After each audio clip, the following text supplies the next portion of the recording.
আজ কিন্তু কোনো উইকেন্ড নয়, আজ সপ্তাহের মাঝের একটি দিন। আজ মঙ্গলবার। দুই ছেলেই বাড়ি নেই, একজন অফিসে আর একজন কলেজে। তাই আর উইকেন্ডের অপেক্ষা না করেই কর্তাগিন্নি দুজনে মিলে বেরিয়ে পড়লাম। কোথায় যাওয়া যায় ভাবতে গিয়ে মনে হলো, আচ্ছা বাড়ির পাশের ফরাসি সভ্যতা ও স্থাপত্যের সাক্ষী হয়ে এলে কেমন হয়। যেমন ভাবা তেমন কাজ। তবে এই জায়গা আমাদের কাছে নতুন নয় কিন্তু, বছরে কয়েকবারই আসা হয়, বিশেষত জগদ্ধাত্রী পুজোর সময়। অবশ্যই আসা চাই সপরিবারে। তাহলে বলেই দিই, আজ আমাদের গন্তব্য চন্দননগর এবং ব্যান্ডেল। আজ আমরা সফর শুরু করলাম লোকাল ট্রেনে করে। লোকাল ট্রেনে করে চলার একটা অন্য রকমের ভালো লাগা। ট্রেন বেশ ফাঁকাই ছিল। টিকিট কেটে চড়ে বসলাম হাওড়া ব্যান্ডেল লোকালে। নিয়ে নিলাম টোটো। একটু দর দস্তুর করে 150 টাকায় টোটো দাদা রাজি হলেন চন্দননগর ঘুরে দেখাতে। খুব রোদ, গরমও লাগছে খুবই, কিন্তু মনকে খুশি করতে চাইলে শারীরিক কষ্টও যে হার মানে তা আজ প্রমাণ হলো বটে। এসে পৌঁছে গেলাম আমাদের প্রথম গন্তব্য কালিদাস চতুষ্পাটি। একসময় শহরের এমনকি রাজ্যের বিভিন্ন প্রান্ত থেকে দলে দলে ছাত্র আসতো এই চতুষ্পাটিতে শিক্ষা অর্জনের জন্য। কিন্তু আজ কালের অতলে তলিয়ে গেছে চন্দননগরের ফরাসডাঙ্গার টোল। বাংলায় সংস্কৃত ভাষার শিক্ষাদানের অন্যতম এই চতুষ্পাটি এখন বিলুপ্ত প্রায়। এবার চলে এলাম শ্রী শ্রী নন্দদুলাল জিউর মন্দির। সামনের এই খোলা জায়গাটায় মেলা বসে। মন্দির এখন বন্ধ, তাই বাইরে থেকেই দেখে ঘুরে নিলাম।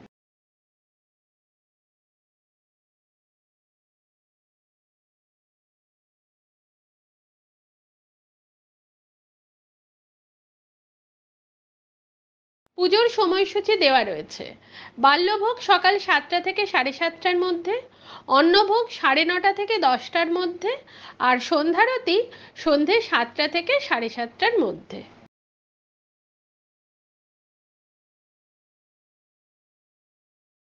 এবার নন্দদুলাল জিউর মন্দির থেকে বেরিয়ে আমরা যাচ্ছি অন্য মন্দিরে। কত পুরনো বাড়ি রক্ষণাবেক্ষণের অভাবে জীর্ণ শীর্ণ অবস্থায় দাঁড়িয়ে আছে প্রাচীনত্বের সাক্ষী হয়ে। এই সুবিশাল দিঘিটাই হলো লাল দিঘি।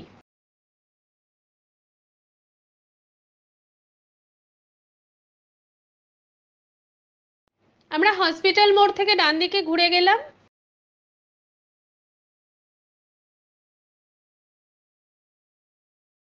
এবার মেন রাস্তা থেকে ডান দিকে ঘুরে গিয়ে পাড়ার মধ্যে দিয়ে এসে পৌঁছলাম বোড়াই চণ্ডী মন্দিরে। মন্দির খোলাই রয়েছে, মায়ের পুজো হচ্ছে। মন্দিরের গর্ভগৃহে মা বোড়াই চণ্ডী প্রতিষ্ঠিতা। মূর্তিটি নিম কাঠের তৈরি, তার উপর অষ্টধাতুর পাত দিয়ে মোড়া। মন্দিরটি দোচালা বিশিষ্ট। প্রথম চালাটি অলিন্দ বা নাট মন্দির এবং দ্বিতীয় চালাটি গর্ভগৃহ হিসেবে ব্যবহৃত হয়। চন্দননগরের বোড়াইচণ্ডী তলায় অবস্থিত এই বোড়াইচণ্ডী মন্দির নির্মিত হয়েছে ঊনবিংশ শতকে। প্রায় 500 বছর ধরে মা বোড়াইচণ্ডী পূজিত হয়ে আসছেন এই মন্দিরে। মা দুর্গা রূপেই পূজিতা হন এখানে তিনি। তার 4 হাতে রয়েছে শঙ্খ, চক্র, পদ্ম ও ত্রিশূল।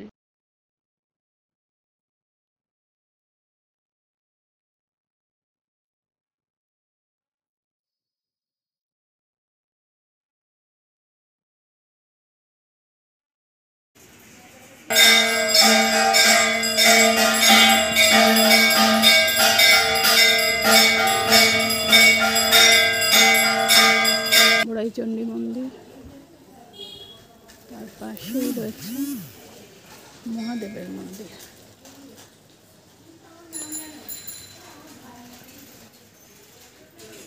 এই বেরিয়ে এলাম বোড়াইচণ্ডী মন্দির থেকে। ওখান থেকে বেরিয়ে এসে পৌঁছলাম পাতালবাড়ি মন্দির। তবে রক্ষণাবেক্ষণের অভাব চোখে পড়ল। গেট বন্ধ। টোটো চালকের কাছে জানলাম বিকেল 5টায় বন্ধ হওয়ার কথা। সিকিউরিটি গার্ডদের ডেকে খোলানো যাবে জেনে তাদের খোঁজ করে নিরাশ হতে হলো। তাদের পাওয়া গেল না, তাই এই মন্দিরটি আজ অদেখাই থেকে গেল আমাদের। এদিকেই মনে হচ্ছে আগে এন্ট্রেন্স ছিল। এবার এলাম চন্দননগর স্ট্যান্ডের ধারেই স্যাক্রেড হার্ট চার্চ, যা চন্দননগর চার্চ বলেই লোকমুখে প্রচলিত।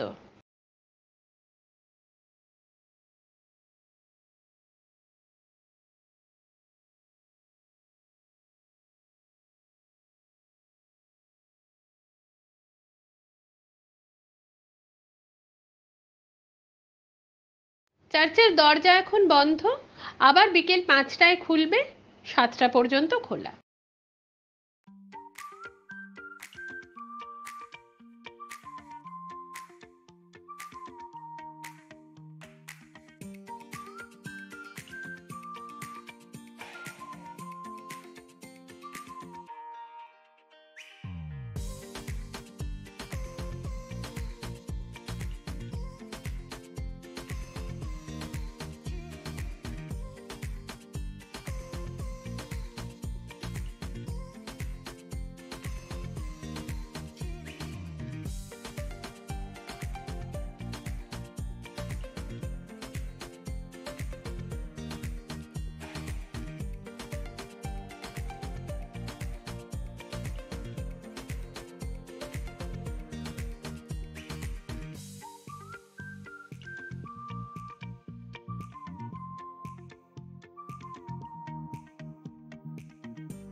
চলে এলাম চন্দননগর স্ট্যান্ড। আসলে গঙ্গা নদীর পাড় বরাবর পুরো রাস্তাটা বাঁধানো, প্রচুর বসার চেয়ার তৈরি করা আছে। আবার নিচে ঠিক গঙ্গার পাড়ে পার্ক রয়েছে, সেখানেও গাছের ছাওয়ায় বসার বেঞ্চ আছে।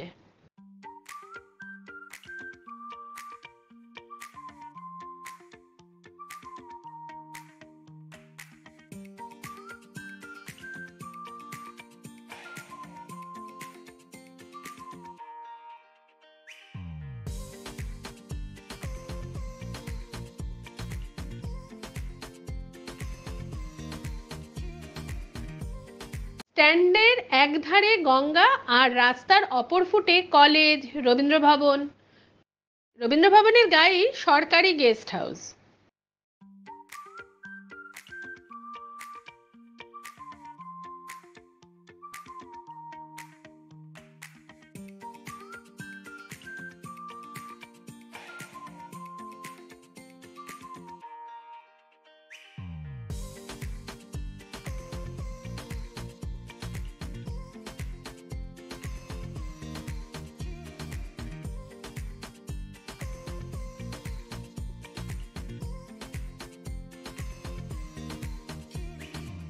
এই হলো ভাসমান রেস্টুরেন্ট জলশ্রী।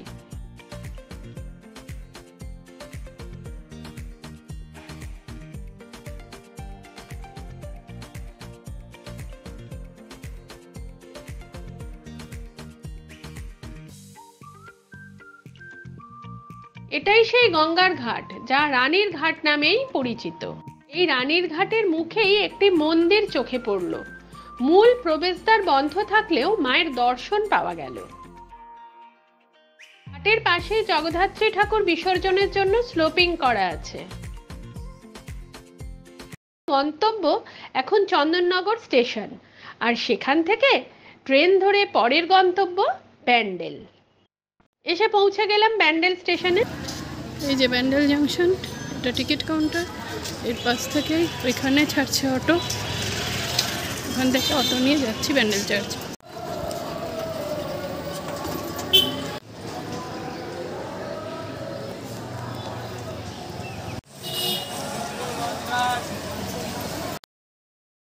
চলুন এবার ভেতরটায় ঢোকা যাক।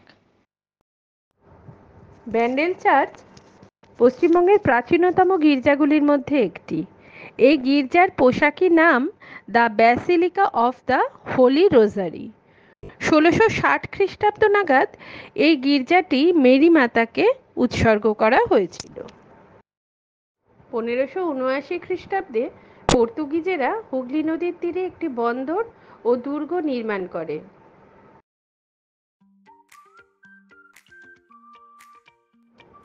এরপর 1599 খ্রিস্টাব্দে ব্যান্ডেল চার্চ তৈরি হয়।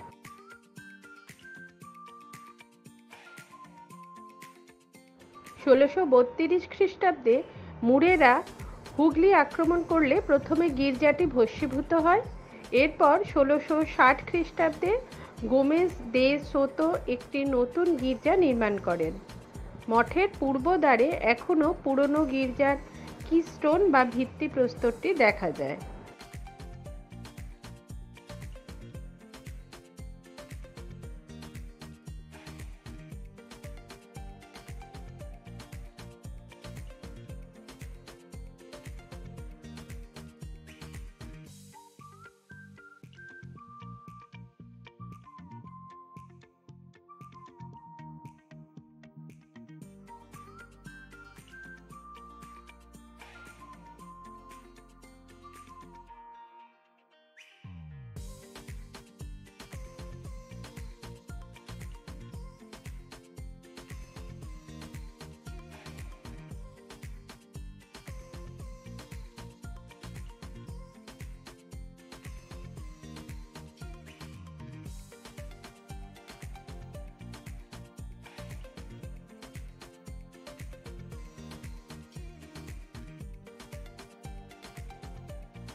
প্রার্থনা গৃহের ছবি তোলা বারুন।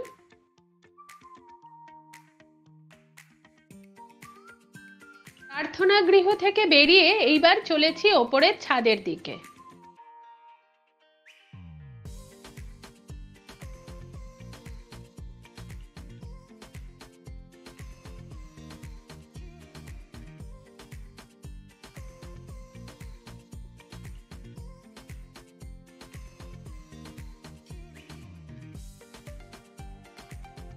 এসে পৌঁছে গেলাম ওপরে।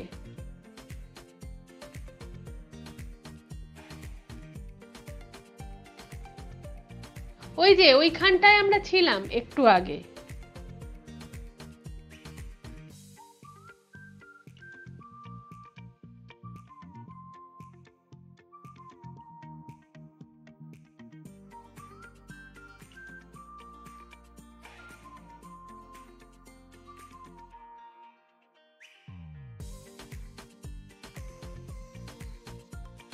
ওই নিচে সমাধিস্থল। নিচে নেমে চললাম। ওপরে যেখানে মোমবাতি জ্বালিয়ে শ্রদ্ধা নিবেদন করা হয় সেই জায়গাটারও ছবি তোলা বারুন। এখানেই রাখা রয়েছে সেই মাস্তুল।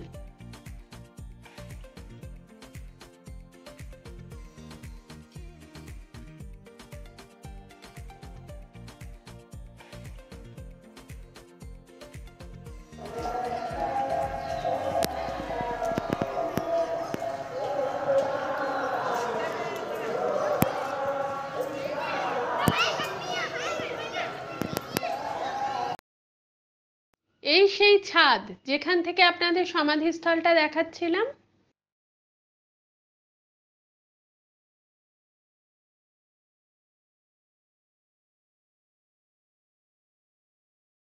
আর এই যে দরজাটা বন্ধ রয়েছে এটাই হলো প্রার্থনা গৃহ। বেরিয়ে পড়লাম বাড়ি ফেরার উদ্দেশ্যে। এসে পৌঁছলাম ব্যান্ডেল স্টেশন। সেখান থেকে চড়ে বসলাম ব্যান্ডেল হাওড়া লোকালে। এবার ফিরছি বাড়ি। আজকের মতো ভিডিও এই পর্যন্তই। আমার ভিডিও যদি আপনাদের ভালো লাগে তাহলে সাবস্ক্রাইব করবেন, শেয়ার করবেন আর লাইক ও কমেন্ট করে এভাবেই আমার পাশে থাকবেন। তাহলে আজকের মতো টাটা।